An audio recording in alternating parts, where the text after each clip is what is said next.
And welcome back, YouTube community. This is the Order in Chaos show, and I am your host, Ron Bell. Now, if you've been following this series, you already know that pressure doesn't arrive randomly. It builds quietly until something gives.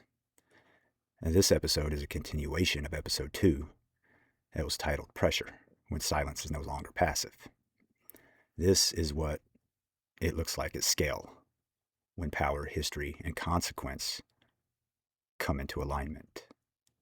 It's the same pattern, just different arena. Now, people do not obey because they are evil. They obey because there's a transfer of responsibility. And that's not ideology, that's theology and psychology.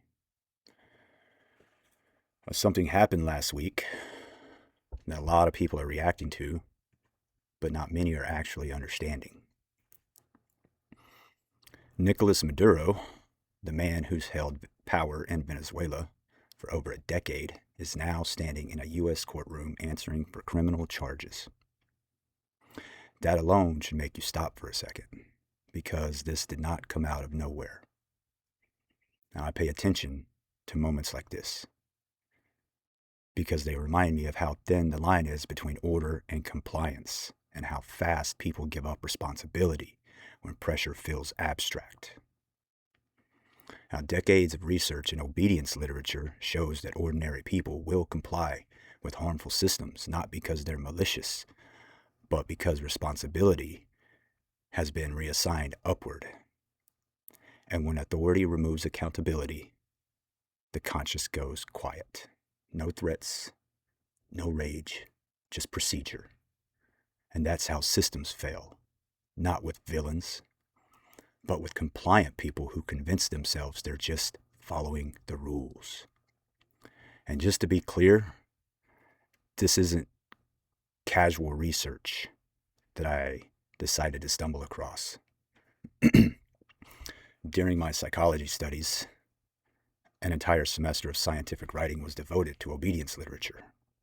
I've read it, I've written on it, and I've seen these patterns repeat, not just in studies, but in real systems and with real people. Now, if you rewind 30 to 35 years ago, Venezuela wasn't a failed state. It was one of the wealthiest countries in South America. Oil money, natural resources, a functioning middle class, but somewhere along the way, the country made a trade. Control for comfort, promises for power. And in the late 1990s, Hugo Chavez enters the picture. He nationalizes the oil industry and promises a revolution. At first, it looks like it's working. But when a government controls everything, it also controls who eats, who speaks, and who survives. Now, Chavez dies, Nicolas Maduro steps in. Nicolas Maduro wasn't a general. He wasn't a strong man. He was a loyalist, a placeholder who was never expected to carry this much weight. But then oil prices drop, corruption explodes, inflation spikes, food and medicine disappear. Now, by the mid-2010s, Venezuela's economy was more than just struggling. It entered one of the most extreme episodes of hyperinflation in modern history. After years of mounting budget deficits, heavy money printing, and collapsing oil revenue, prices started rising faster than any normal measure could track.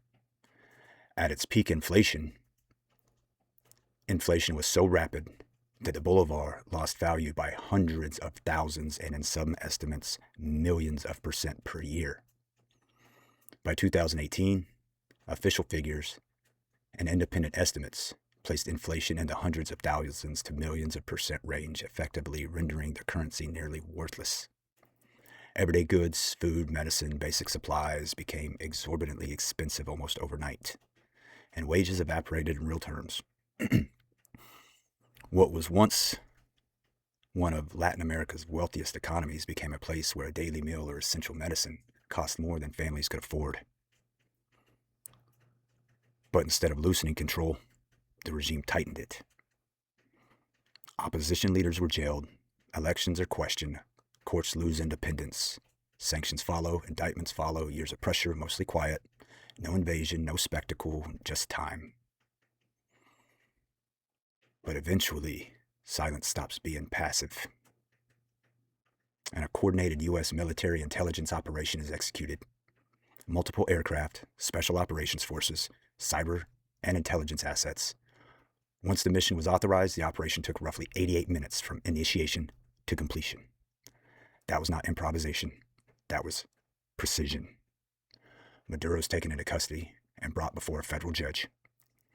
Now, whether you agree with it or not, this wasn't chaos. This was pressure that had been building for decades. Now, Venezuela holds the largest proven oil reserves on Earth. But it's heavy crude, expensive to refine, and dependent on specialized infrastructure. Oil dependence hollowed out every other sector of the economy. And when that system failed, nothing replaced it. Now, in U.S. terms, Maduro isn't a visionary leader. He's a party loyalist who rose through crisis, held power through institutions and force, and never developed legitimacy beyond control. That kind of system doesn't bend. That kind of system breaks. Now, pressure isn't noise. Pressure is patient. Pressure is layered. Sanctions, law, time, then action. Capacity meets demand. And eventually someone has to bear the weight of the decision. Now, this moment didn't arrive overnight. It was decades in the making. Silence bought time, but pressure set the terms.